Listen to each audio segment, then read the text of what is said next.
Salam sejahtera bagi kita semuanya. Perkenalkan, nama saya Ansela Brigita Dian dengan NIM D1011171114. Pada kesempatan kali ini saya akan mendeskripsikan atau melampirkan tentang skripsi saya, di mana skripsi saya berjudul tentang perencanaan tebal pergerakan lentur pada runway baru Bandara Spadio Pontianak dengan metode FAA atau Federal Aviation Administration. Dan terima kasih kepada kedua dosen pembimbing saya, yaitu Pak Insinyur Ahmad Ali MSc dan Ibu Siti Nurlaili Sadarini STMT yang telah membimbing saya hingga saya dapat sampai di pada sidang skripsi saya. Dan kemudian saya juga ingin mengucapkan banyak terima kasih atas ketersediaannya atau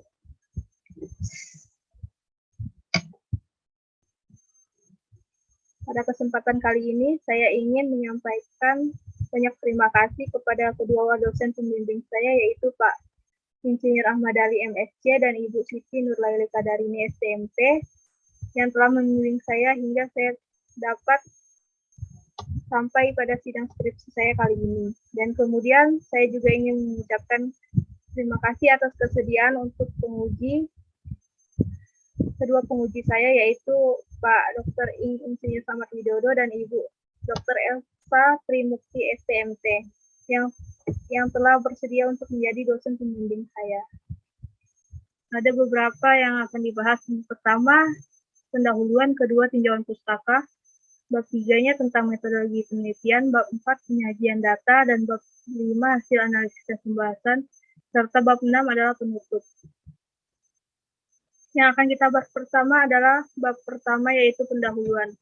Untuk pendahuluan dibagi menjadi 6 poin. Yang pertama latar belakang, kedua rumusan masalah, ketiga tujuan penelitian, keempat manfaat penelitian, kelima pembatasan masalah, dan keenam sistematika penulisan.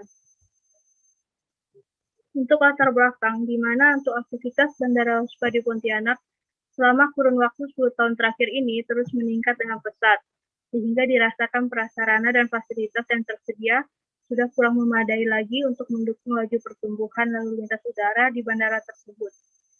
Di mana untuk saat ini runway existing yang digunakan dimensi 2.240 kali 45 meter yang belum bisa untuk melayani pesawat berbadan lebar, khususnya seperti Airbus A330 dan Boeing 777 ataupun pesawat sejenisnya. Mengingat berbagai masalah tersebut, maka pengembangan pembangunan Bandar Udara Spadio Pontianak mutlak diperlukan sebagai antisipasi terhadap meningkatnya pelayanan jasa angkutan tersebut.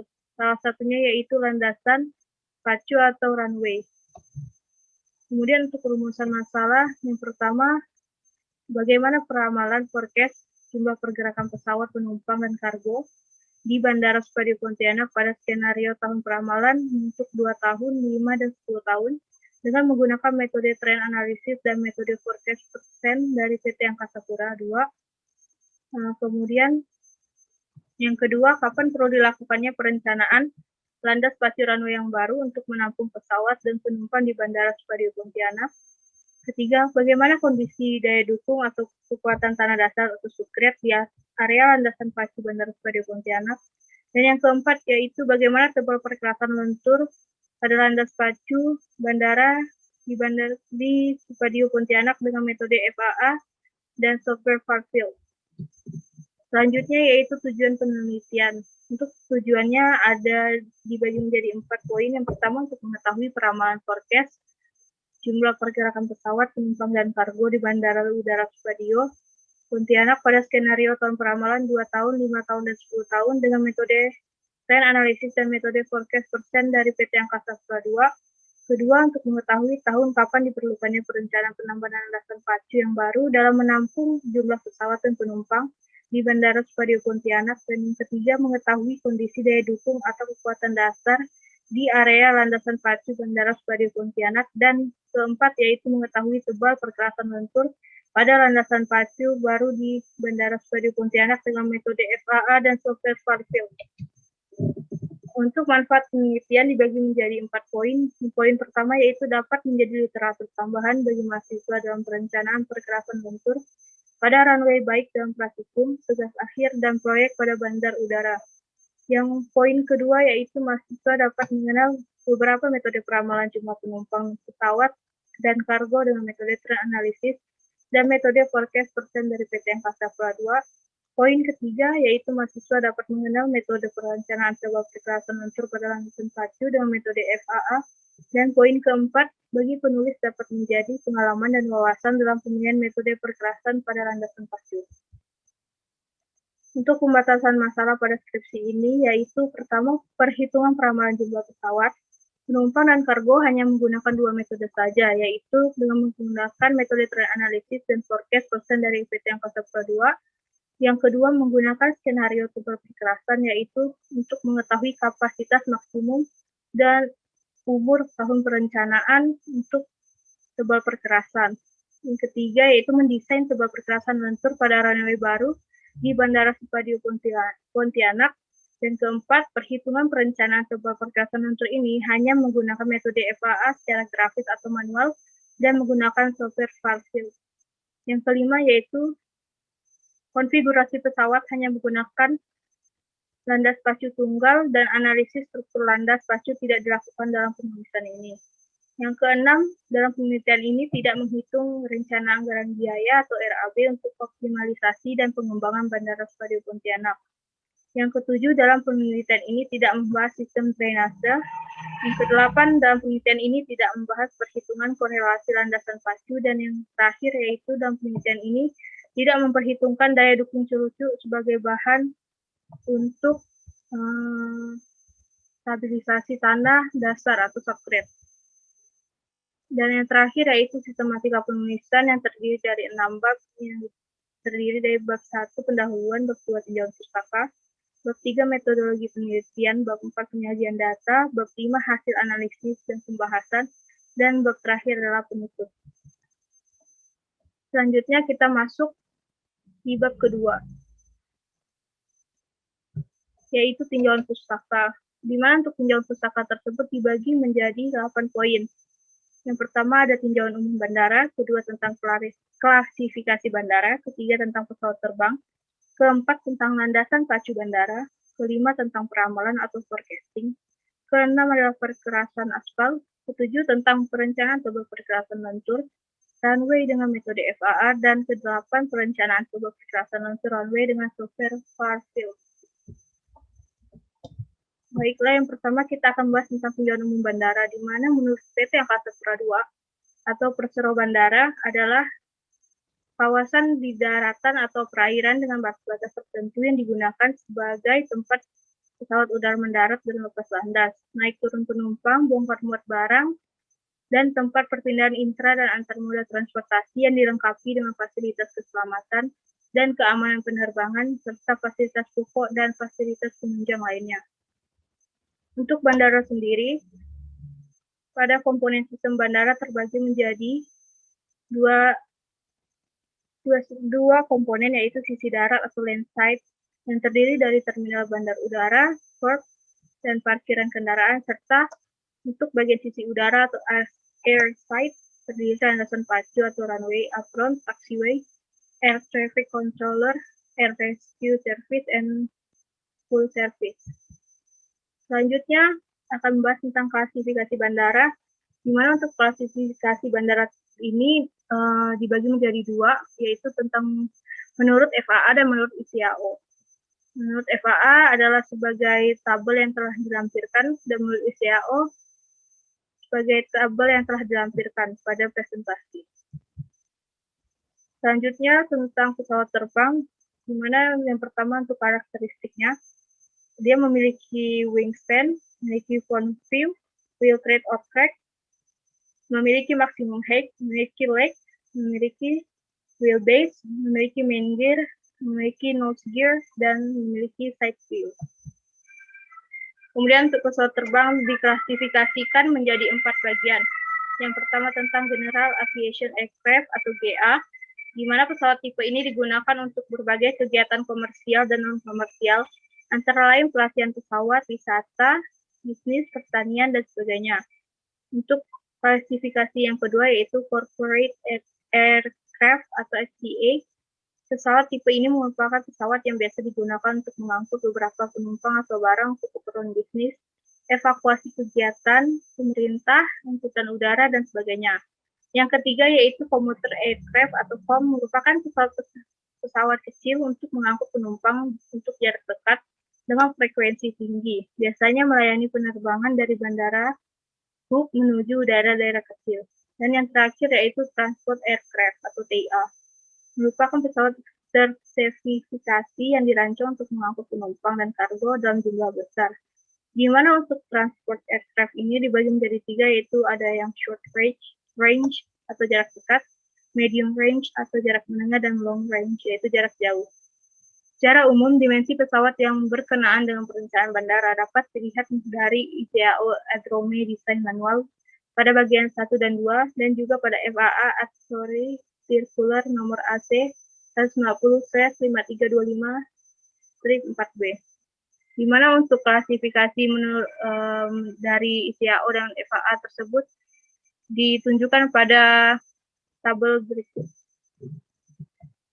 Selanjutnya yaitu untuk pesawat terbang memiliki berat yang dibagi menjadi 7 bagian, yaitu operation weight empty atau berat operasi kosong, di mana yang dimaksud adalah berat dasar pesawat terbang termasuk dalamnya ada kru dan peralatan pesawat terbang, tetapi tidak termasuk bahan bakar dan penumpang atau barang yang membayar.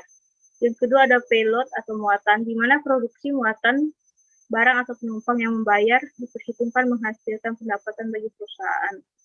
Yang ketiga ada zero fuel weight atau berat bahan bakar kering, di mana merupakan beban maksimum yang terdiri atas berat operasi kosong, beban penumpang, dan barang. Yang keempat yaitu maksimum structural landing weight atau berat maksimum pendaratan, di mana merupakan beban maksimum pada saat roda pesawat menyentuh perkerasan sesuai dengan bobot pesawat dan persyaratan kelayakan penerbangan. Yang kelima yaitu maksimum structural take-off weight atau MTOW atau biasa disebut dengan berat maksimum lepas landas, di mana dimaksudkan adalah berat maksimum pesawat yang termasuk di dalamnya ada kru, berat pesawat kosong, bahan bakar, payload yang diizinkan pabrik, sehingga momen tekuk yang terjadi pada beban badan pesawat terbang rata-rata masih dalam batas kemampuan yang dimiliki oleh material pembentuk pesawat terbang. Selanjutnya ada maksimum taxi weight atau berat taksi maksimum, yang merupakan beban maksimum melakukan gerakan atau berjalan dari parkir pesawat ke landasan. Dan selanjutnya berat static main gear atau nose gear, yaitu di mana pembagian beban statik antara roda pendaratan utama atau main gear dan nose gear tergantung pada jenis atau tipe pesawat yang digunakan pada pesawat terbang. Selanjutnya yaitu tentang landasan pacu bandara. Untuk landasan pacu bandara ini dibagi menjadi elemen-elemen landasan pacu yang terdiri dari pertama ada perkerasan struktur atau structural pavement yang ditunjukkan pada gambar yaitu yang berwarna hitam. Yang kedua ada bahu landasan atau shoulder yang ditunjukkan pada gambar untuk garis miring warna biru. Di mana untuk bahu landasan ini ada peraturan yang mengacu untuk ukuran bahu landasan pada tabel berikut. Kemudian ada bantalan hembusan atau base plate yang ditunjukkan pada gambar untuk nomor 3, dan di mana untuk peraturannya juga yaitu untuk 100 feet atau 30 meter untuk pengguna pesawat kelas 1, untuk ukuran 150 feet atau 45 meter untuk penggunaan pesawat kelas 2, 200 feet atau 60 meter untuk penggunaan pesawat kelas 3 dan 4, dan ukuran 400 feet atau 120 meter untuk kelompok rancangan 5 dan 6. Selanjutnya yaitu ada yang disebut daerah aman untuk landasan pacu atau runway safety area atau RESA. Di mana untuk ukuran dimensi RESA tersebut sesuai dengan peraturan dari Dirjen Perhubungan juga ditunjukkan pada tabel berikut, dan untuk catatannya pun ada ditunjukkan pada hal berikut, di mana untuk International Airborne sesuai dengan rekomendasi ICAO untuk panjang RESA 240 digunakan untuk kode nomor 3 dan 4, dan untuk panjang RESA 120 digunakan untuk kode huruf 1 dan 2. Selanjutnya itu ada perluasan area aman atau safety area extend. Kemudian ada lebar landasan pacu atau runway width yang untuk aturannya ada pada tabel berikut. Selanjutnya ada area untuk berputar atau turning area yang dimana juga untuk peraturannya ada sebagai tabel berikut. Selanjutnya ada pemilihan memanjang atau longitudinal slope yang ditunjukkan pada tabel berikut.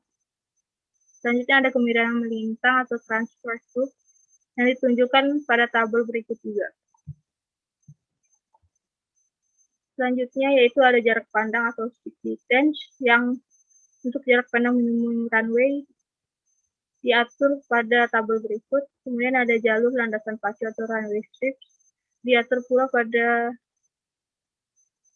tabel berikut, dan untuk jalur berhenti atau stopway atau operan diperlihatkan untuk dimensinya dengan syarat kemiringan memanjang dan melintang pada tabel sebagai berikut. Selanjutnya ada konfigurasi landasan pacu atau runway. Untuk landasan pacu sendiri dibagi menjadi beberapa tipe, yaitu pertama ada tipe landasan pacu tunggal atau single runway.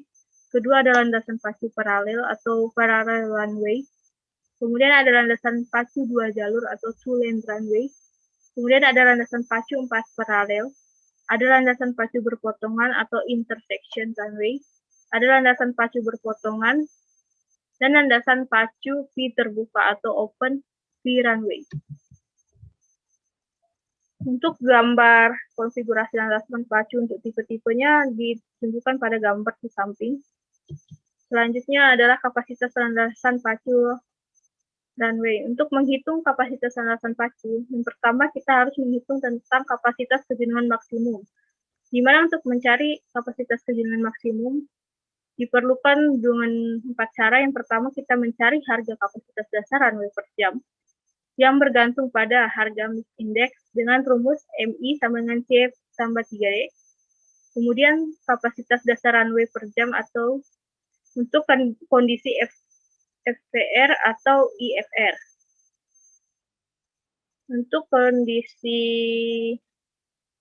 kemudian untuk mencari harga faktor tak menentu atau T, di mana untuk menentukan harga faktor itu dapat dilihat pada tabel faktor tak menentu pada kondisi IFR di bawah berikut. Kemudian yang ketiga yaitu mencari harga faktor jalan keluar atau E, yang untuk mendapatkan nilainya juga kita dapat dilihat dari tabel exit faktor E. Dan terakhir yaitu perhitungan vocab atau partially wholly capacity, dengan rumusnya adalah CA sama dengan C dikali T dikali E. Kemudian setelah mendapatkan kapasitas kejenuhan maksimum, kita selanjutnya menghitung kapasitas praktis per jam. Untuk peramalan atau forecasting, di mana untuk pengertian peramalan menurut Gito Sudarmo tahun 1998 adalah suatu usaha yang dilakukan perusahaan untuk dapat meramalkan, memprediksikan keadaan masa datangnya dengan menggunakan data historis atau data masa lalu yang telah dimiliki untuk diproyeksikan ke dalam suatu model, dan menggunakan model ini untuk memperkirakan keadaan di masa mendatang. Di mana pada kesempatan skripsi saya kali ini membahas tentang 2 metode, yaitu tentang metode proyeksi kecenderungan dan ekstrapolasi atau trend analysis yang terdiri dari 3 bagian, yaitu pertama ada ekstrapolasi linear dengan rumus sebagai berikut, dan kedua tentang ekstrapolasi eksponensial dengan rumus sebagai berikut, dan yang ketiga ada ekstrapolasi eksponensial logaritma dan dengan rumus sebagai berikut. Kemudian untuk metode yang kedua saya menggunakan metode forecasting persen yang saya dapat dari PT Angkasa Pura II. Kemudian selanjutnya yaitu akan membahas tentang perkerasan aspal. Di mana untuk perkerasan aspal atau perkerasan beton aspal juga disebut dengan perkerasan lentur atau flexible pavement, yang merupakan campuran agregat batu pecah, pasir, material pengisi, dan aspal yang dihamparkan dan dipadatkan. Perbedaan pada perencanaan perkerasan runway dan jalan raya yaitu yang pertama, jalan raya dirancang untuk kendaraan yang berbobot sekitar 9.000 LBS, sedangkan runway dirancang untuk memikul beban pesawat yang rata-rata berbobot jauh lebih besar, yaitu sekitar 100.000 LBS. Yang kedua, jalan raya direncanakan mampu melayani perulangan beban repetisi 1.000 sampai 2.000 truk per harinya, sedangkan untuk runway direncanakan untuk melayani repetisi beban 20.000 sampai 40.000 kali selama umur rencana. Yang ketiga yaitu ada tekanan ban pada kendaraan yang bekerja kira-kira 80 sampai 90 PSI, sedangkan pada runway tekanan ban yang bekerja di atasnya mencapai 400 SPI. Yang keempat, perkerasan jalan raya mengalami distres yang lebih besar karena beban bekerja lebih dekat ke tepian lapisan dan berbeda pada runway yang dimana beban bekerja pada bagian tengah perkerasan. Selanjutnya yaitu ada untuk penentuan CBR lapangan dengan alat DCP, di mana untuk pendekatan praktis dilakukan penyelidikan langsung di lapangan guna menilai kekuatan tanah dasar di lokasi dengan alat yang praktis pengoperasiannya, yakni menggunakan DCP atau Cone Penetrometer, merupakan suatu alat yang dilengkapi dengan stang baja bulat yang dihubungkan dengan sebuah konus dan dirancang untuk dapat menekan tanah dan bahan lainnya. Pengujian dilakukan dengan memasukkan konstruk logam dengan spesifikasi tertentu ke dalam tanah dengan cara menjatuhkan beban seberat khusus dari ketinggian tertentu. Penetrasi dalam satuan milimeter diukur dan dicatat untuk setiap pukulan dan kemudian dibuatkan referensi terhadap grafik korelasi untuk mendapatkan nilai CBR. Pada grafik di samping merupakan grafik hubungan nilai DCP dengan CBR lapangan. Selanjutnya yaitu akan membahas tentang perencanaan tebal perkerasan lentur, flexible pavement runway dengan metode FAA, di mana untuk struktur perkerasan lentur dapat dilihat komponen sistem perkerasan lenturnya pada gambar 2.12 pada samping berikut. Di mana untuk perencanaan tebal perkerasan lentur flexible pavement runway merupakan metode perencanaan yang mengacu pada standar perencanaan perkerasan FAA Advisory Circular atau AC nomor 150/5320/6D, di mana untuk struktur perkerasan lentur sendiri terbagi menjadi 4 bagian, yaitu lapisan permukaan atau surface force yang merupakan lapisan paling atas dari perkerasan lentur yang terletak di atas lapis fondasi. Permukaan terdiri lapis aus dan lapis pengikat. Yang kedua ada lapis fondasi atau base course yang merupakan lapisan yang dihamparkan di bawah lapis permukaan, dan di lapis fondasi terletak di atas lapis fondasi bawah atau jika lapis fondasi bawah tidak digunakan di atas tanah dasar. Yang ketiga yaitu ada lapis fondasi bawah atau sub-base course, di mana maksud penggunaan lapis fondasi bawah untuk membentuk lapisan perkerasan yang relatif cukup tebal dengan maksud penyebaran beban tapi dengan biaya yang lebih murah. Dan terakhir ada tanah dasar atau subgrade, yang tanah merupakan bagian dasar di mana fondasi ini sangat bergantung atas integritas dari struktur perkerasan, di mana untuk stabilitas struktur tanah dasar tersebut sangat diperhatikan. Selanjutnya yaitu perencanaan tebal perkerasan lentur FA, di mana pada tabel di samping merupakan klasifikasi tanah dasar untuk perencanaan perkerasan oleh FAA, dan di bawah dan di sampingnya merupakan hubungan antara harga CBR dan klasifikasi subgrade menurut FAA. Selanjutnya yaitu konfigurasi roda pesawat yang ditunjukkan pada gambar-gambar sebagai berikut.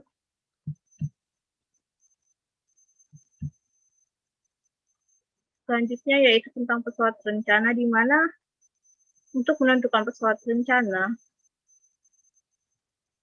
dengan melihat jenis pesawat yang beroperasi dan besar MSTOW atau MTOW-nya, dan data jumlah keberangkatan tiap jenis pesawat. Kemudian dipilih jenis pesawat yang menghasilkan tebal perkerasan yang paling besar.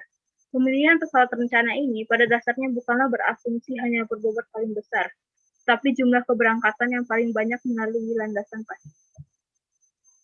Selanjutnya yaitu memperhitungkan nilai ekuivalen keberangkatan tahunan pesawat rencana, di mana dengan rumus log RI sama dengan log R2 dikali W2 per W1 pangkat setengah, di mana R1 adalah ekuivalen annual departure pesawat rencana, R2 adalah annual departure pesawat campuran dinyatakan dalam roda pendaratan pesawat rencana, W1 adalah beban roda pesawat bencana dan W2 adalah beban roda pesawat yang dikonversikan. Sedangkan untuk faktor konveksi roda pendaratan ditunjukkan pada tabel 2.10 sebagai berikut. Dan untuk mendapatkan masing-masing nilai dari rumus nilai ekuivalen dapat dilihat pada rumus sebagai berikut. Selanjutnya untuk menentukan tebal perkerasan lentur. Pertama untuk tebal permukaan pada peraturan FAA ditentukan sebesar 4 inch atau 10,16 cm atau 10 cm untuk daerah kritis. Sedangkan untuk daerah non-kritis tebal permukaan adalah 3 inci atau 7,65 cm atau dibulatkan menjadi 8 cm. Di mana untuk aturan tebal permukaan perkerasan lentur ini dapat kita lihat pada setiap kurva rencana perkerasan flexible pavement untuk masing-masing jenis pesawat. Selanjutnya yaitu menghitung tebal minimum base cost. Di mana untuk tebal minimum base cost bisa dilihat menggunakan tabel sebagai berikut atau dapat kita gunakan berdasarkan grafik tebal minimum base cost yang diperlukan dengan memasukkan nilai subgrade CBR dan total dan tebal perkerasan total. Selanjutnya kita menghitung tebal minimum base cost, di mana untuk mendapatkan nilai minimum base cost dilihat dari tabel dari grafik perencanaan perkerasan lentur untuk pesawat. Contohnya untuk pesawat dual tandem pada grafik berikut, dan apabila untuk tingkat keberangkatan tahunan melebihi di atas 25.000, maka digunakan faktor pengalinya pada tabel berikut. Selanjutnya untuk menghitung ketebalan daerah non-kritis. Di mana untuk tebal perkerasan untuk daerah kritis penuh atau T pada seluruh daerah kritis yang digunakan untuk tempat pesawat yang akan berangkat. Contohnya seperti apron, daerah tunggu, bagian tengah landasan hubung, dan landasan pacu. Selanjutnya dipakai faktor pengali 0,9 T untuk base force dan subbase pada daerah kritis, di mana untuk dua jalur pesawat yang akan datang seperti belokan landasan pacu berkecepatan tinggi. Sedangkan faktor pengali 0,7 T diperlukan untuk tempat yang jarang dilalui pesawat seperti tepi luar landasan hubung dan tepi luar landasan pacu. Pada gambar di samping merupakan potongan melintang landasan pada bagian transisinya sebagai berikut. Selanjutnya yaitu tentang perencanaan tebal perkerasan lentur flexible pavement runway dengan software FARFIT atau FAA Rigid and Flexible Iterative Elastic Layered Design. Untuk definisi dari FARFIT itu sendiri merupakan perangkat lunak FARFIT atau program komputer yang dirancang untuk perkerasan bandara yang beroperasi berdasarkan teori lapisan elastis dan metode elemen yang hingga dikembangkan oleh FAA. Prinsip dari program FARFIT ini salah satunya yaitu versi 142 adalah menghitung tebal rencana perkerasan landasan pacu yang didasarkan atas analisa struktur lapis secara 3 dimensi. Metode desain ketebalan yang digunakan dalam program ini adalah standar desain FAA yang mana berada pada pedoman AC 150-5320-6E atau biasa disebut dengan Airport Pavement Design and Evaluation. Untuk software FARFIT sendiri, untuk data inputnya yaitu pertama input subgrade support condition atau CBR dari subgrade, kedua material properties dari setiap lapisan meliputi modulus, ketebalan untuk lapisan, position ratio yang sudah ditetapkan dalam software FARFIT, dan ketiga ada umur rencana, keempat jenis pesawat, dan kelima jumlah keberangkatan tahunan berkenaan dengan roda pendaratan. Selanjutnya yaitu bab 3 atau metodologi penelitian. Untuk metode penelitian ini dibagi menjadi 2 tahap, yaitu pertama pengertian metodologi secara umum dan tahap pengerjaannya. Untuk pengertian metodologi ini, pada proses penyelesaian tugas ini dibutuhkan metodologi yang tepat untuk menciptakan pekerjaan dalam rangka mempermudah pelaksanaan studi dan penelitian sehingga akhirnya dapat menjawab semua rumusan masalah yang telah diidentifikasi. Metodologi ini dimulai dari persiapan hingga kesimpulan dari tugas akhir.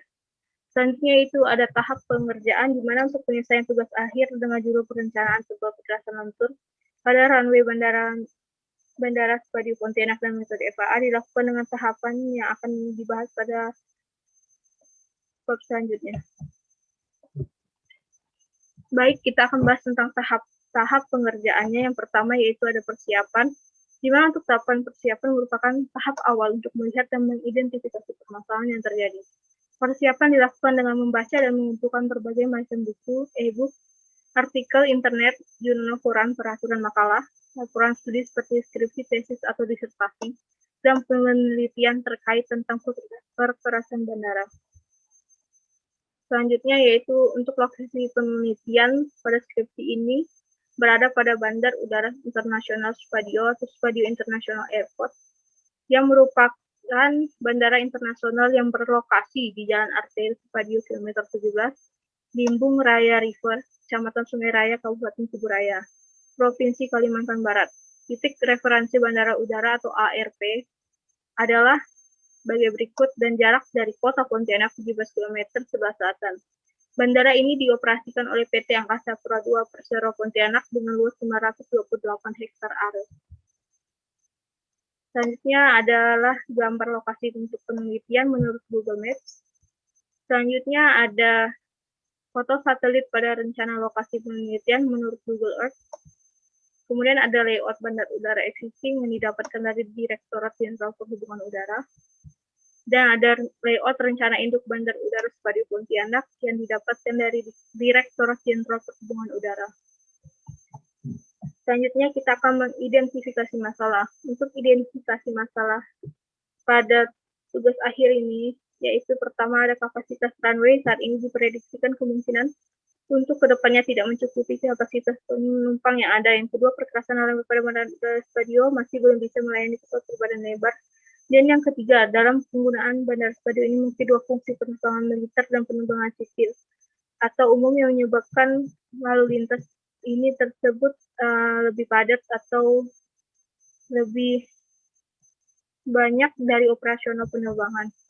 Selanjutnya ada pengumpulan data, di mana untuk data yang digunakan pada skripsi ini yaitu ada data primer dan data sekunder. Untuk data primer itu sendiri yaitu diperlukannya nilai CBR tanah subgrade dengan menggunakan alat DCP. Yang kedua, adanya data sekunder, di mana untuk data sekunder didapatkan dari PT Angkasa Pura II yang meliputi pada layout master plan Bandara Spadio, annual departure pesawat, konstruksi perkerasan existing, potongan melintang runway, data dan dokumentasi existing, dan data teknis lainnya.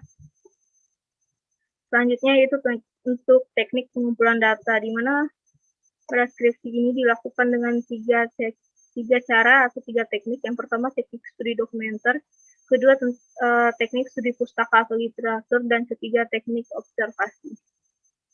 Selanjutnya ada diagram alur penelitian yang ditunjukkan pada diagram berikut. Kemudian ada diagram alur metode FAA berdasarkan basis tahun 1986. Selanjutnya juga ada diagram alur software Farsit yang berasal dari Airport Pavement Design dan Evaluation. Dan selanjutnya ada diagram software Farsit menurut beberapa sumber yang saya dapatkan. Selanjutnya bab 4 atau penyajian data. Di mana untuk penyajian data tersebut dibagi menjadi 3 bagian. Yang pertama kita akan membahas tentang kondisi Bandara Spadio. Yang kedua ada data lalu lintas pesawat, penumpang dan kargo Bandara Spadio Pontianak. Dan yang ketiga, daya dukung tanah Bandara Spadio Pontianak. Yang pertama kita akan bahas tentang kondisi Bandara Spadio, di mana untuk Bandara Spadio ini sendiri memiliki kode IATA yaitu PNK, untuk kode ICAO yaitu WIOO, dan untuk kode WMO ada 96581 dengan situs web http://spadio-airport.co.id. Kemudian untuk informasi lapisan perkerasan prasarana sisi udara khususnya yaitu runway, yang dimana pada runway existing saat ini berdimensi 2.250 meter x 45 meter dengan arah 15-33 dengan elevasi 3 meter di bawah permukaan laut. Kemudian untuk lapisan perkerasan runway existing yang ada saat ini yaitu di mana untuk surface force tinggi 5 cm, untuk binder course setebal 10 cm, untuk base course setebal 71 cm, dan sub base course sebesar 70 cm dengan subgrade 3%. Kemudian untuk material permukaan perkerasannya yaitu adalah asfalt ACWC, dan untuk struktur perkerasannya yaitu struktur perkerasan kaku, dan untuk kekuatan perkerasannya yaitu 51 F/D/X/T, di mana itu merupakan VCN dari runway. Dan di sampingnya ada gambar untuk lapisan perkerasan runway existing yang ada saat ini. Selanjutnya yaitu adalah maskapai penerbangan dan tujuan, di mana untuk data maskapai penerbangan tujuan Bandara Supadio dapat dilihat pada tabel berikut, dan untuk peta rute penerbangan di Bandara Supadio dapat pula dilihat dengan gambar berikut. Kemudian untuk data lalu lintas pesawat penumpang dan kargo Bandara Supadio Pontianak, ada data pergerakan pesawat, penumpang, dan kargo yang digambarkan pada diagram, dan untuk angkanya sendiri ditampilkan pada tabel berikut yang didapatkan dari PT Angkasa Pura II. Selanjutnya ada data jumlah pesawat dan penumpang pada peak moon. Selanjutnya juga ada data jumlah pesawat penumpang pada peak day dan pada peak hour. Kemudian berikut adalah data lalu lintas yang merupakan data persen dari PT Angkasa Pura II, di mana untuk perkiraan pergerakan jumlahnya yang didapatkan dari PT Angkasa Pura II dari tahun 2019 sampai tahun 2024. Di mana juga untuk perkiraannya yaitu ada untuk jumlah pesawat terbang, ada untuk jumlah penumpang, dan jumlah kargo. Selanjutnya ada data penerbangan pesawat tahun 2018, di mana untuk data penerbangan ini ditunjukkan ada beberapa jenis pesawat yang digunakan pada Bandara Supadio. Selanjutnya ada data angkutan udara menurut tipe pesawat tahun 2018. Kemudian ada data primer yang didapatkan dari hasil pengambilan data lapangan, yaitu data CBR sebagai berikut. Dan kemudian kita akan masuk pada bab 5, yaitu tentang hasil analisis dan pembahasan, di mana untuk hasil analisis dan pembahasan dibagi menjadi 4 bagian. Yang pertama ada analisa forecasting, kedua ada analisa kapasitas runway, ketiga ada forecasting pergerakan pesawat berdasarkan tipe pesawat, dan keempat ada analisa perencanaan pergerakan lentur pada runway baru dengan metode FAA. Baiklah, yang pertama kita akan membahas tentang analisa forecasting. Untuk analisa forecasting sendiri, berikut adalah diagram alir yang akan dilakukan. Selanjutnya yaitu berdasarkan diagram alir tadi. Pertama kita menggunakan metode trend analysis, di mana untuk metode trend analysis kita akan memforecastingkan yang pertama jumlah pesawat terbang, yaitu dengan metode ekstrapolasi linear dengan rumus sebagai berikut, dan didapatkanlah untuk hasil persamaannya yaitu adalah sebagai berikut, dan untuk nilai R kuadratnya juga adalah sebagai berikut. Kemudian berikut adalah gambar hasil analisa data jumlah pesawat terbang dengan metode ekstrapolasi linear, dan di sampingnya merupakan gambar forecasting grafik untuk jumlah pesawat terbang. Selanjutnya perhitungan dengan metode ekstrapolasi eksponensial yang digunakan pada persamaan umum sebagai berikut, sehingga dihitung dan didapatkan persamaannya adalah sebagai berikut, dan didapatkan juga pula nilai koefisien korelasi atau R kuadratnya sebagai berikut. Dan ini adalah hasil analisis data jumlah pesawat terbang menggunakan metode ekstrapolasi eksponensial, dan di sampingnya merupakan grafik forecastingnya. Selanjutnya menggunakan metode ekstrapolasi eksponensial dengan rumus sebagai berikut, dan kemudian dihitung dengan data yang ada dan didapatkanlah persamaan sebagai berikut, dan untuk nilai koefisien korelasinya pun didapatkan dengan nilai adalah sebagai berikut. Ini adalah tabel dan grafik untuk forecasting menggunakan metode ekstrapolasi eksponensial logaritma. Selanjutnya kita akan memforecastingkan jumlah penumpang, di mana untuk forecasting jumlah penumpang juga sama dengan forecasting jumlah pesawat terbang sebelumnya dengan 3 metode, yaitu metode ekstrapolasi linear. Didapatkan persamaan sebagai berikut dan nilai R kuadratnya adalah sebagai berikut. Dan ini adalah hasil analisa data pada tabel dan grafik forecasting yang didapatkan dengan metode ekstrapolasi linear.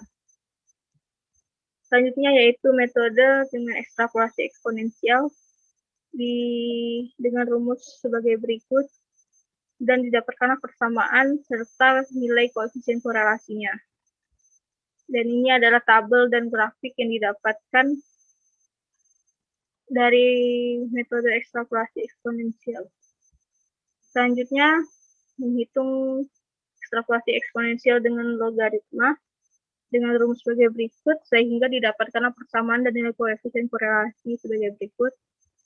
Ini adalah hasil analisa data dan grafik forecasting untuk metode ekstrapolasi eksponensial logaritma. Selanjutnya yaitu menghitung forecasting jumlah kargo. Yang pertama menggunakan metode ekstrapolasi linear dengan rumus umum sebagai berikut, dihitung dari data yang ada dan didapatkan persamaan serta nilai koefisien korelasi adalah sebagai berikut. Dan ini adalah tabel serta grafik hasil analisa data. Selanjutnya menggunakan metode ekstrapolasi eksponensial dengan rumus sebagai berikut. Kemudian dihitung dan didapatkan persamaan dan nilai koefisien korelasinya adalah sebagai berikut. Ini adalah grafik dan tabel hasil analisa data jumlah kargo dengan metode ekstrapolasi eksponensial. Selanjutnya ada forecasting jumlah kargo dengan metode ekstrapolasi eksponensial logaritma dengan rumus sebagai berikut dan dihitung dengan dari data yang ada dan didapatkan persamaan serta nilai koefisien korelasinya sebagai berikut. Dan ini adalah hasil analisa data dan grafik forecasting trend untuk metode ekstrapolasi eksponensial pada jumlah kargo. Selanjutnya kita menggunakan metode yang kedua, yaitu metode forecasting persen dari PT Angkasa Pura II, di mana untuk persenan ini kita menggunakan dari tahun 2020 sampai tahun 2024. Yang pertama kita memforecastingkan jumlah pesawat terbang, di mana untuk forecasting pesawat terbang ini saya menggunakan metode ekstrapolasi linear dengan rumus adalah sebagai berikut. Dan didapatkanlah persamaan serta nilai koefisien korelasinya adalah sebagai berikut. Kemudian ini adalah tabel dan grafik yang didapatkan untuk hasil analisa data jumlah pesawat terbang dengan metode ekstrapolasi linear. Yang kedua, kita memforecastingkan jumlah penumpang dengan metode yang sama, yaitu metode ekstrapolasi linear dengan persamaan dan perhitungan sebagai berikut, sehingga didapatkanlah persamaan serta nilai koefisien korelasinya adalah sebagai berikut. Dan ini adalah tabel dan grafik hasil analisa data jumlah penumpang dan metode ekstrapolasi linear.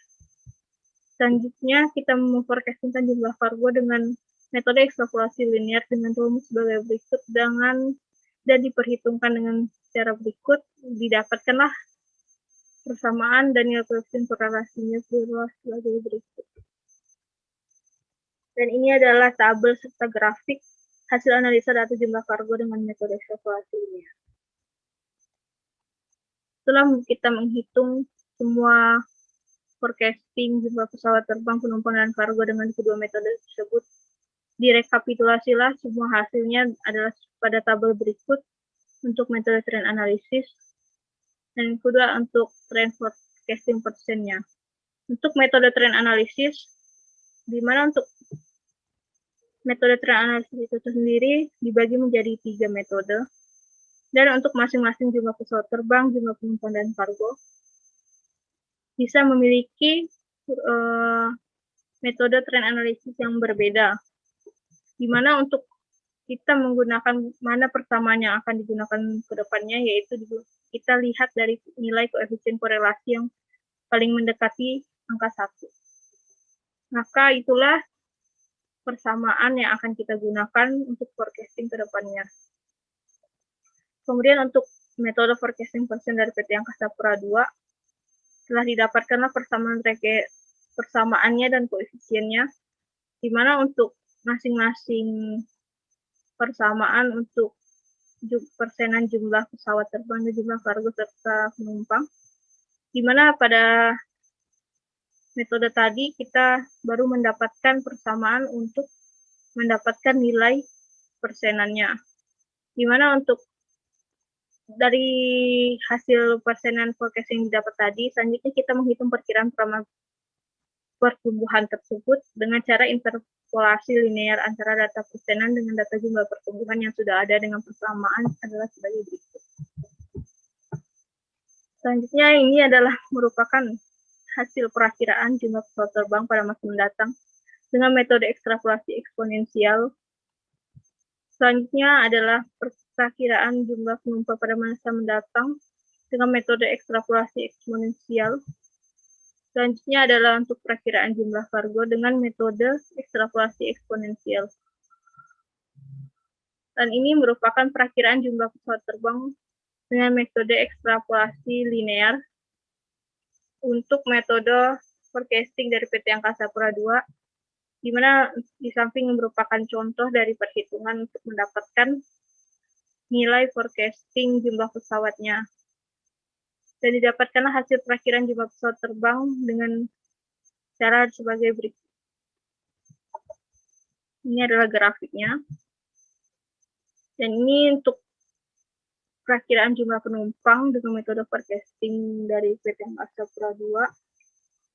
Didapatkanlah tadi nilai persenan dan dihitung menggunakan interpolasi linear sehingga didapatkanlah data-data forecasting jumlah penumpang ke depannya. Berikut adalah grafiknya. Ini adalah perakhiran jumlah kargo. Di samping kiri ada untuk forecasting persen jumlah kargonya. Kemudian kita interpolasi linearkan dengan jumlah pertumbuhan yang sudah ada. Dan didapatkanlah hasil forecasting untuk jumlah kargo. Dan berikut adalah grafik analisanya. Selanjutnya kita menganalisa lalu lintas pesawat terbang untuk tahun 2018. Di mana untuk analisa lalu lintas pesawat terbang ini, pertama kita harus menghitung persentase pergerakan pesawat terbang yang dihitung dari bulan, hari, dan jam tersibuk pada tahun 2018 dilihat pada tabel sebagai berikut. Di mana untuk persentase pergerakan penumpang per pesawat didapatkanlah 3 bulan yang paling memiliki total movement yang paling besar. Selanjutnya, dari hasil perhitungan itu, diketahuilah persentase pergerakan penumpang per pesawat adalah 108, di mana nilai tersebut merupakan konstanta pergerakan penumpang per pesawat. Selanjutnya, untuk perhitungan bulan tersibuk merupakan persentase gerakan yang paling banyak dalam 1 bulan. Di mana untuk mendapatkannya, untuk mendapatkan nilai rasio pergerakannya merupakan selisih dari pesawat pada bulan maksimum dibagi dengan annual movement yang terjadi dan dikali 100% sehingga didapatkanlah untuk nilainya yaitu 8,960% yang merupakan nilai konstanta untuk bulan tersibuk. Selanjutnya yaitu menghitung hari tersibuk atau peak day aircraft movement yang didapatkan dari gerakan pesawat pada hari maksimum dibagi dengan gerakan pesawat pada bulan maksimum. Dan didapatkanlah hasilnya yaitu 3,453% dan merupakan nilai konstanta peak day. Selanjutnya untuk jam tersibuk digunakan data sebagai berikut. Kemudian untuk mendapatkan hasilnya yaitu kita melihat dari jam-jam puncak yang dimana untuk gerakan pesawatnya itu paling banyak yaitu pada bulan dan jam puncak yang telah dipaparkan. Kemudian untuk mendapatkan nilai rasionya kita bagi gerakan pesawat pada jam puncak dibagi gerakan pesawat pada hari maksimum dan didapatkan persennya yaitu 14,286%. Selanjutnya kita akan menghitung analisa kapasitas runway existing. Di mana yang pertama Langkah pertama yang kita gunakan yaitu untuk mencari harga kapasitas dasar runway per jam yang bergantung pada campuran pesawat kapasitas puncak, di mana untuk mendapatkan campuran pesawat ini kita gunakan pada data 2018 dan kita susun semua jenis pesawat berdasarkan kode kelasnya dan didapatkanlah total pergerakannya adalah sebagai berikut dan presentasi aircraft-nya sebagai berikut.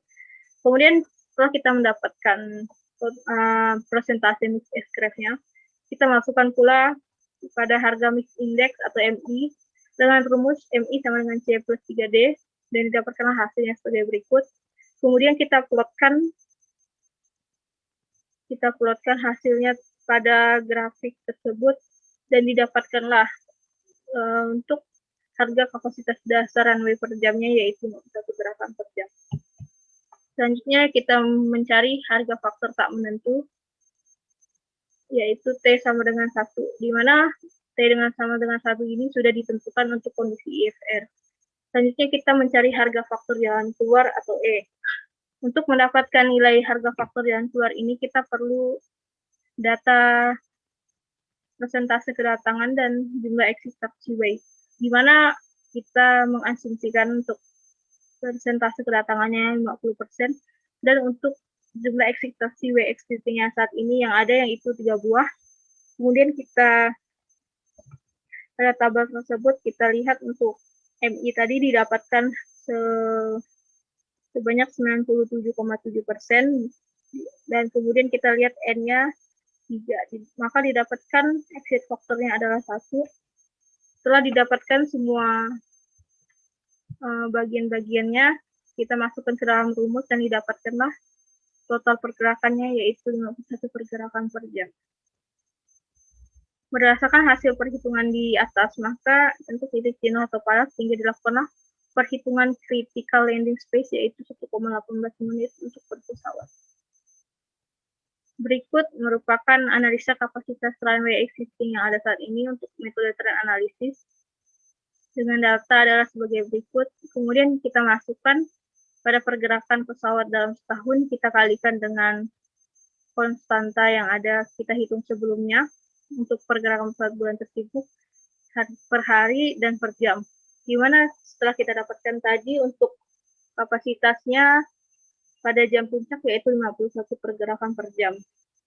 Dan untuk menurut metode trend analysis ini didapatkan pada tahun 2027 didapatkan 54 pergerakan per jam, yang dimana pergerakan tersebut sudah melebihi dari analisa kapasitas maksimum yang ada.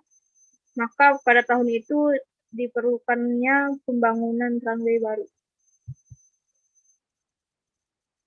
Selanjutnya yaitu menggunakan metode forecasting persen dari PT Angkasa Pura II, di mana untuk perkiraan pergerakan pesawat terbang per tahun adalah sebagai berikut. Kita bagikan dengan penumpang per pesawat tadi untuk konstantanya. Kemudian dari hasil pergerakan pesawat tersebut, kita kalikan lagi dengan faktor konstanta untuk bulan tersebut, hari tersebut, dan jam puncak. Maka didapatkanlah untuk metode forecasting persen dari PT Angkasa Pura II ini di tahun 2050 dengan total pergerakan pesawat pada jam puncak yang 52 yang dimana sudah melebihi dari kapasitas maksimum yang kita hitung tadi, maka menggunakan berdasarkan metode forecasting persen dari PT Angkasa Pura II ini memiliki waktu yang cukup lama dari metode trend analisis yang ada. Maka untuk selanjutnya digunakanlah tahun rencana atau kapasitas paling maksimumnya yaitu tahun 2027 yaitu dengan metode trend analisis.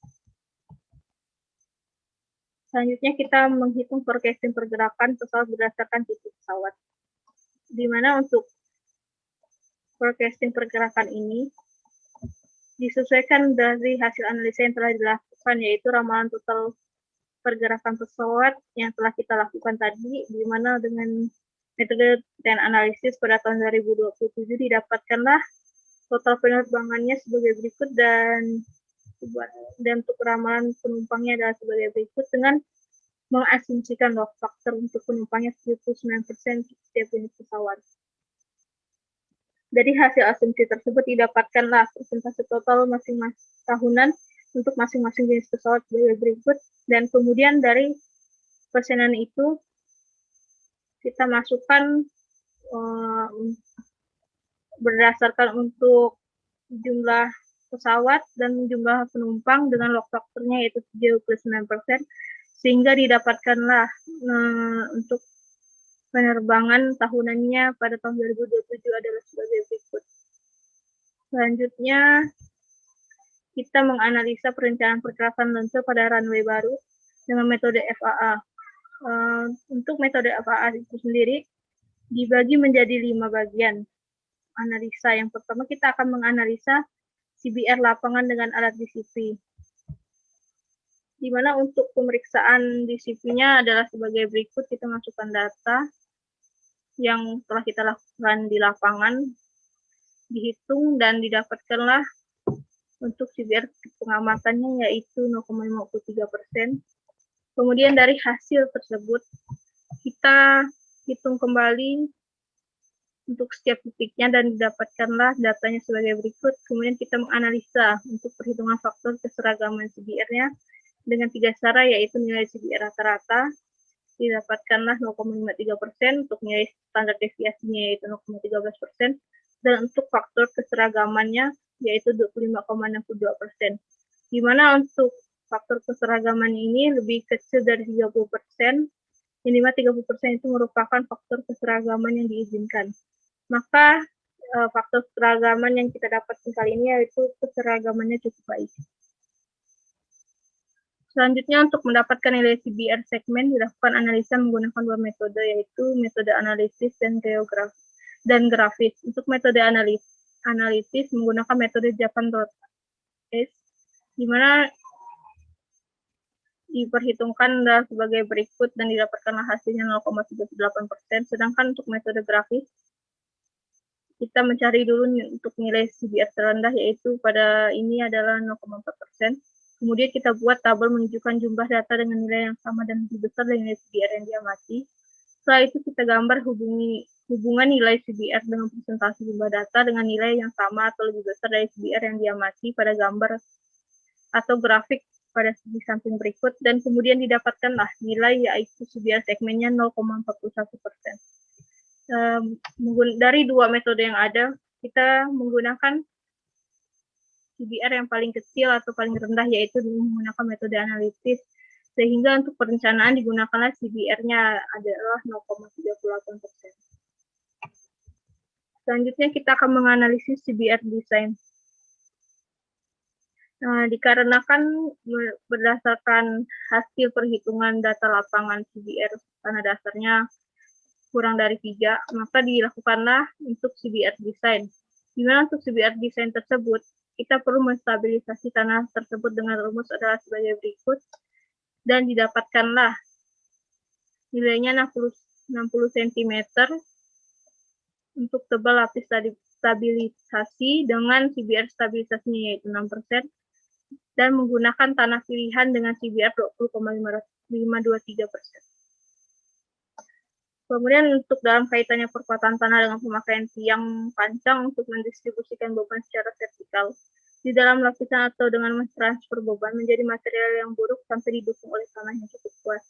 Maka untuk lebih memperkuat stabilisasi tanah agar tidak terjadinya penurunan, maka digunakanlah tiang cerucuk yang pada biasanya di pasaran menggunakan ukuran 2 meter dengan panjang 2 meter dan diameternya 8 mm. Selanjutnya,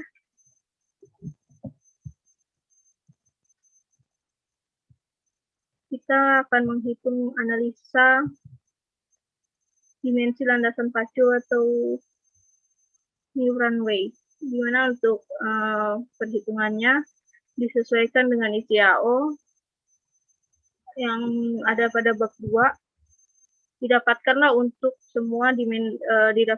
untuk klasifikasi dimensi runway yang baru ini adalah 4E dengan jenis pesawat yang terbesar adalah Boeing 777-300 dan untuk klasifikasi dimensinya adalah sebagai berikut. Selanjutnya kita akan bahas tentang analisa perencanaan tebal perkerasan lantur runway baru dengan metode FAA secara grafis. Untuk perencanaan menggunakan metode FAA secara grafis ini dibagi menjadi 6 bagian. Yang pertama, kita akan menentukan pesawat rencana pesawat terbang. Di mana untuk perencanaan pesawat terbang rencana dipaparkanlah jenis dan karakteristik pesawat terbang yang ada di bandara pada saat ini dengan mengasumsikan ke depannya karena runway-nya diperbesar dengan lebarnya 60 meter, maka kita tambahkan Airbus A330 dan Boeing 777-300. Selanjutnya dari jenis dan karakteristik pesawat terbang yang ada, kita masukkan untuk perhitungan pesawat rencana dan didapatkan untuk kemudian kita plotkan hasil dari CBR subgrade, gross weight-nya, dan annual departure pada tahun 2027 yang telah kita hitung dari forecasting sebelumnya. Kita plotkan pada grafik sesuai dengan jenis-jenis pesawatnya, dan didapatkanlah total perkerasannya adalah sebagai berikut. Ini adalah perhitungan untuk pesawat rencana Airbus A330-300. Yang ini untuk untuk Airbus A320-320. Yang ini adalah untuk Airbus A320-200. Ini untuk ATR 72-600. Ini untuk ATR 72-500. Ini untuk Boeing 777-300. Ini untuk Boeing 737-900ER. Ini untuk Boeing 737-800. Ini untuk Boeing 737-500. Berikut adalah grafik untuk Boeing 737-300. Kemudian yang terakhir adalah untuk jenis Cessna 208. Didapatkanlah hasil rekapitulasi hasil untuk tebal total lapisan masing-masing pesawat. Dari semua jenis pesawat yang ada, didapatkanlah tebal lapisan yang paling tebal adalah Airbus A330-300 dengan tipe roda dual tandem dengan MTOW 533.519 lbs dengan annual departure-nya 52 pergerakan dan didapatkan tebal lapisannya 42 inch atau 107 cm.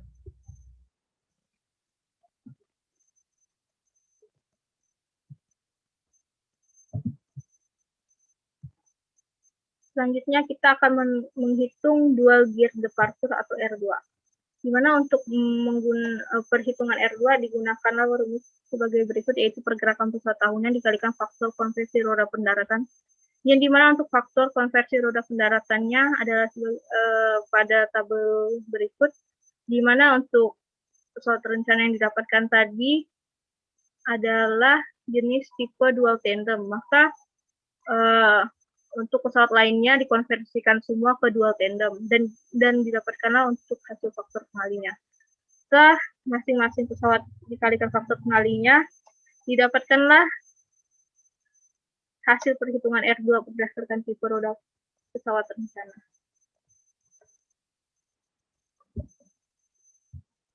Selanjutnya kita akan menghitung beban roda setiap pesawat atau wheel load atau W2. Di mana untuk menentukan beban roda setiap pesawat digunakan rumus sebagai berikut dan didapatkanlah nilainya, yaitu adalah sebagai berikut untuk pada tabel berikut yang dilihatkan pada tabel berikut untuk beberapa jenis pesawat yang digunakan. Kemudian menentukan beban roda pesawat rencana untuk W1, di mana untuk mendapatkan nilai W1 ini kita lihat dari perhitungan W2 yang maksimum atau untuk nilai W2 yang terbesar, maka W1 adalah W2 yang terbesar.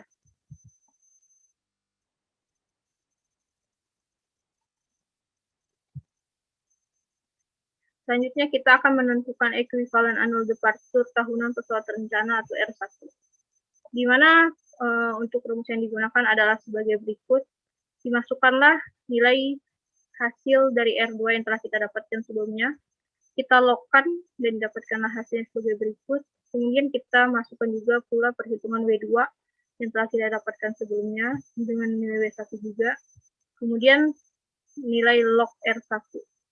Dari nilai log R1 ini kita bisa mendapatkan nilai R1 yang kita perhitungkan. Log R1 ini kita dapatkan dari rumus yang ada. Kemudian dari hasil log R1 ini, kita jadikan R1 dan dapatkan hasilnya sebagai berikut dengan totalnya adalah 7.531.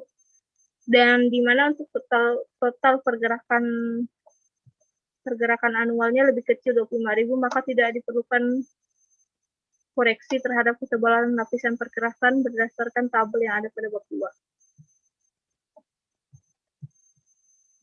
Dan terakhir adalah kita akan menentukan perencanaan tebal perkerasan. Untuk perencanaan tebal perkerasan ini, kita mulai dari menentukan tebal lapisan permukaan. Di mana untuk menentukan tebal lapisan permukaan ini didapatkan dari grafik yang telah kita gunakan, di mana pada grafik tersebut telah dipaparkan untuk tebal surface aspal yang diisyaratkan untuk daerah kritis yaitu 4 inch dan untuk 3 inch pada daerah non-kritis. Selanjutnya, kita menghitung terlebih dahulu perencanaan tebal lapisan untuk daerah kritis.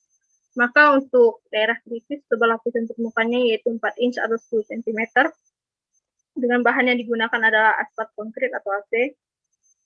Kemudian kedua, kita menentukan tebal lapisan pondasi bawah atau sub-base course, di mana kita mengasumsikan untuk CBR sub-base course-nya 30%, maka kita plotkan pada grafik atau gambar pada grafik 5.32 dengan cara yang sama dengan menentukan tebal totalnya. Kita masukkan CBR-nya, kemudian kita plotkan MTOW-nya dan kita plotkan pula annual departure dari pesawat tersebut dan didapatkanlah untuk tebal perkerasan di atas subbase-nya yaitu 12 inch dengan bahan yang digunakan adalah sand gravel. Maka tebal subbase course yaitu tebal lapisan total dikurang tebal lapisan perkerasan atasnya yaitu 12 inch yaitu 30.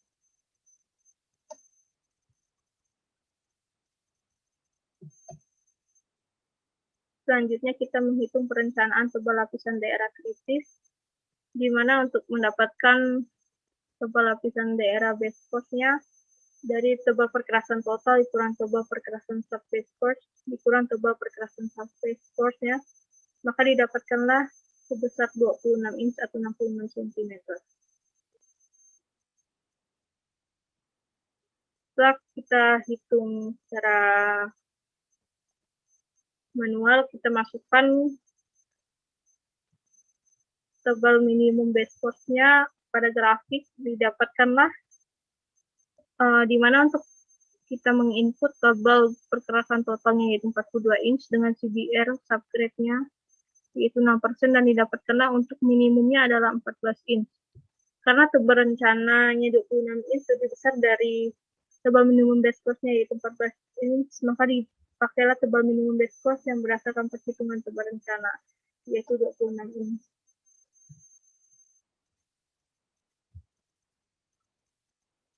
Selanjutnya adalah rekapitulasi hasil perhitungan tebal perkerasan, yang dimana untuk surface course-nya yaitu 4 inch dengan bahan lapisannya aspal konkrit. Yang kedua ada base course dengan tebalnya adalah 12 inch dengan bahan lapisan sand and gravel. Dan sub-base course-nya 26 inch dengan bahan lapisan crushed stone aggregate. Selanjutnya untuk menghitung tebal perkerasan runway untuk daerah non-kritis dan daerah pinggiran, tinggal kita kalikan dengan faktor pengalinya yaitu untuk daerah kritis kita kalikan 0,9 dikali daerah kritis dan untuk daerah pinggirannya 0,7 dikali daerah kritis.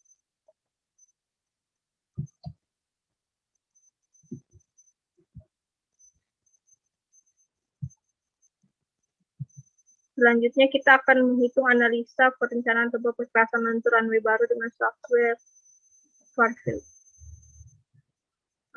Untuk penggunaan software FarFit yang awal pertama, kita buka menu, akan dipaparkan sebagai berikut. Kemudian kita coba membuka sampel, di mana untuk sampel tersebut akan keluar untuk section name dan placement tipe. Kemudian kita masukkan, kita pilih new job untuk memulai pekerjaan yang baru. Kita pilih new job, kemudian kita berikan namanya Bandara Supadio, misalnya pada script ini yaitu Bandara Supadio. Kemudian kita geser, kita lihat di bagian kanan, yaitu kita geser, kita klik untuk new flexible, kita geser ke tulisan Bandara Supadio. Selanjutnya kita jika sudah, dia akan timbul seperti ini. Kemudian kita strukturkan. Untuk strukturkan, ini adalah merupakan struktur awal yang belum kita ganti-ganti untuk CBR dan untuk jenis perkerasan lainnya. Kemudian setelah itu kita masukkan, kita pencet klik, kita klik airplane, dan kita masukkan semua jenis pesawat yang ada tadi pada data sebelumnya. Kita masukkan semua dengan memasukkan pula annual departure untuk setiap jenis pesawatnya.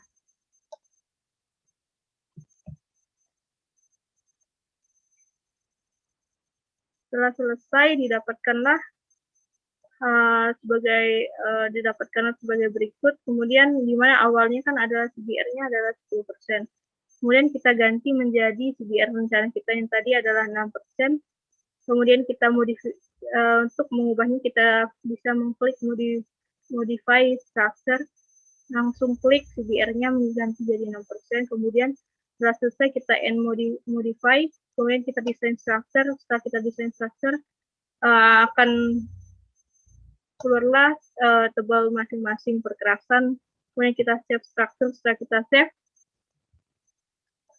kita bisa mendapatkanlah hasil untuk tebal perkerasan menggunakan software FarFit. Dengan rekapitulasinya adalah sebagai berikut, dengan tebal totalnya yaitu 30 inch. Dan untuk apabila kita mau mengeprint untuk hasil perhitungan pada software ini, kita bisa mengklik notes dan kita bisa save PDF. Selanjutnya adalah perbandingan hasil tebal perkerasan lentur dengan metode FAA dan software FarFit. Di mana untuk perbandingannya adalah sebagai berikut, yaitu untuk secara grafis atau manualnya didapatkan tebal totalnya 42 inch dengan surface-nya 4 inch, base course-nya 12 inch, dan sub base course-nya 26 inch. Sedangkan untuk software FarFit-nya didapatkan tebal totalnya 29,97 inch dengan surface course-nya 4 inch, base course-nya 5 inch, dan sub base course-nya 20,97 inch. Setelah kita dapatkan, kemudian kita analisa apa saja perbedaan yang bisa membedakan hasil perhitungan secara grafis dan software. Di mana untuk perbedaan parameternya yaitu ada 3 tentang total keberangkatan tahunan, pesawat rencana, dan data kondisi tanah. Untuk grafis FA, secara grafis didapatkan total keberangkatan tahunan dengan cara keberangkatan itu diekuivalensikan sehingga mengakibatkan kelebihan dan kekurangan jumlah dari total keberangkatan tahunan. Sedangkan untuk software FarFit ini, pertumbuhan lalu lintas dikali dengan angka keberangkatan dan dikali dengan umur rencana perkerasan sehingga tidak menimbulkan kekurangan dan kelebihan jumlah total keberangkatan tahunan. Kemudian untuk perbedaan parameter yang kedua yaitu untuk pesawat rencana, di mana untuk secara grafis untuk pesawat rencana diperhitungkan dengan memiliki total perkerasan yang paling besar dan beban pesawat yang dikonversikan menjadi pesawat rencana. Sedangkan untuk software FarFit, semua pesawat diperhitungkan sebagai penyumbang beban yang dimana perkerasan memiliki CDF-nya sama dengan 1 sehingga setiap kebutuhan pesawat dapat diketahui.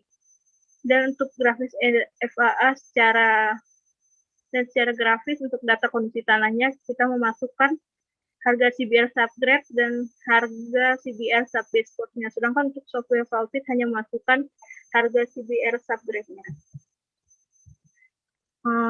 Kemudian untuk bab selanjutnya yaitu bab 6 yaitu penutup, di mana untuk bab penutup ini dibagi menjadi dua. Yang pertama adalah kesimpulan, di mana untuk dari hasil analisa perhitungan yang dilakukan dapat diberikan beberapa kesimpulan. Yang pertama, hasil peramalan jumlah total untuk pergerakan pesawat, penumpang, dan kargo pada Pontianak untuk tahun peramalan 2 tahun, 5 tahun, dan 10 tahun dengan menggunakan tren analisis dan metode forecast dari PT Angkasa Pura II dilampirkan pada tabel sebagai berikut.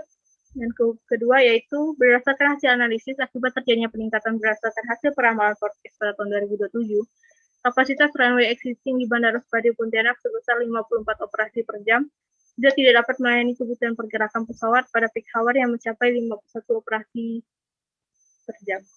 Ketiga yaitu berdasarkan hasil analisis kapasitas landasan pada runway existing di Bandara Supadio Pontianak sudah tidak dapat memenuhi kebutuhan peningkatan lalu lintas udara. Maka untuk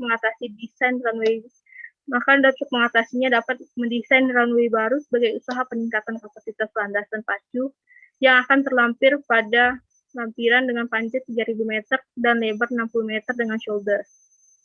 Yang keempat, berdasarkan hasil analisa CBR lapangan menggunakan alat TCP, didapatkan sebesar 0,38%, lebih kecil dari 3%. Yang dimana daya dukungnya sangat kurang dan diperlukan stabilisasi tanah dasar. Pada penelitian ini distabilisasi menggunakan tanah pilihan CBR laboratorium yaitu 20,523% dengan meningkatkan CBR tanah dasar desain menjadi 6% dan didapatkan tebal totalnya yaitu 60 cm. Yang kelima yaitu berdasarkan hasil analisis didapatkan tebal perkerasan landasan pacu dengan cara manual diperoleh tebal total perkerasan 42 inch atau 107 cm yang terdiri dari 4 inch surface force, 12 inch base force, dan 26 inch subbase force. Sedangkan untuk menggunakan software Farfield didapatkan tebal total perkerasannya 29,97 inch yang terdiri dari 4 inch surface force, 5 inch base force, dan 20,97 inch subbase force. Selisih perhitungan manual dengan software Farfield versi 142 ini adalah 12,03 inch atau 31 cm, yang dimana hasil perhitungan manual lebih tebal dibandingkan software Farfield 142.